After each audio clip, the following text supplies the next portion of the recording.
Hej! Hej, välkommen! Hej! Hur går det?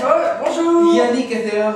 Bonjour! Välkommen in i butiken Yannick's Kitchen, ser du. Vad kan jag hjälpa dig? Ah, bonjour! Vad kan jag hjälpa dig med? Bonjour. Bonjour, Toi, comprends-moi. Ja, jag tror. Ah, moi je suis français. Ja, jag har förstått det. C'est les français, Cocorico. Oui, Cocorico.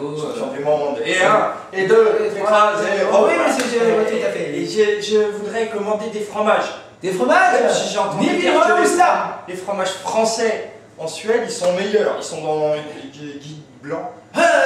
Franska ostar är bättre än i Sverige, smakar bättre i Sverige. Beviset. Philippe Olivier ostar har blivit uppmärksammade i White Guide 2000. Vilken läsare. Varsågod. Jo, franska ostar, naturligtvis min vän. Vänta, jag ska hämta en speciell ostbricka som heter Danne ostbricka. Ah, Danne, spécial Danne. Ah, voilà mon ami! La ostbricka Danne, regardez, ni har 4 olika typer av ostar här. Det som är fina. Ça pue, hein.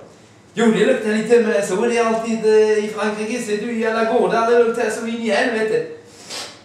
Non, c'est autre chose qui pue, hein. Jo, det är andra som luktar. Jo, men jag har varit på toa, det var kakaexplosion här. Lite ont i magen. Ah, Ja, det var inte bara... Men raconte-moi un peu. Ja, det är klart jag ska presentera bricka här naturligtvis. Så, vi ska gå närmare och jag vet inte om du ser alla ostar här. Ser du så? I rätt ordning egentligen för att smaka på dem. Det är faktiskt Comté vi börjar med. Den här Comté, ser ni? Comté, så det är en hårdost. Koost som kommer från Jura-berget. Jura, monsieur, le Jura, vous voyez Le Jura, ouais, c'est à côté de Paris. Nej, pas du tout. Det gör inget. Och den väger faktiskt från början 70 kilo när den är gjort. Det är gjort med 600 liter komjölk. Och till slut blir det en sån här klump som väger cirka 40 kilo när den är färdiglagrad. Så, och den kan ni börja med för att den mildaste. Hur går det? Ja, det är bra, ja. Så, nästa år ska vi fortsätta med, vad tycker du? Vi kan väl fortsätta med den här som heter Brin d'amour. Brin d'amour. Så, med massa grejer på. Amour? Amour. Kärlekskvist. Ah! Viagra français? Jo, Viagra français, det där. Så man har väldigt bekväm på sig i sängen. Så den är gjort med rosmarin, timjan och vad är det? Enbär och fänkålfrö. Och det är en fårost, den är riktigt god. Så den ska vi smaka andra plats då.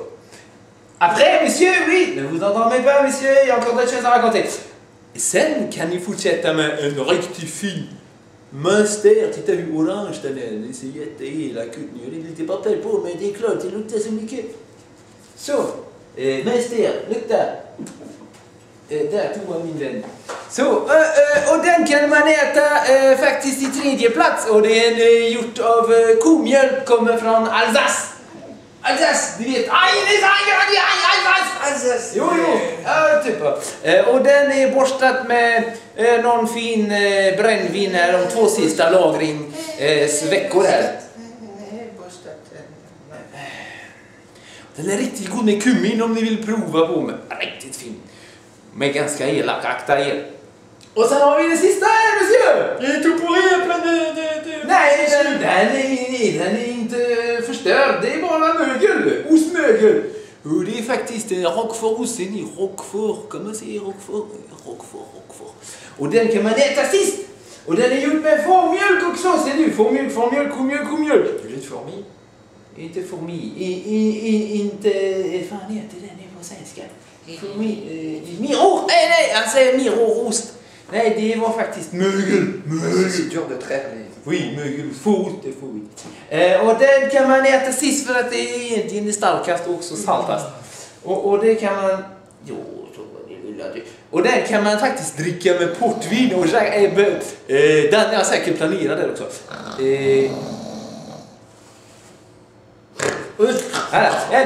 Så jag tror att nu kommer du ta bricka här med dig. Och sen vi får önska de här gubbar och tjejer som är i Trysil bra semester.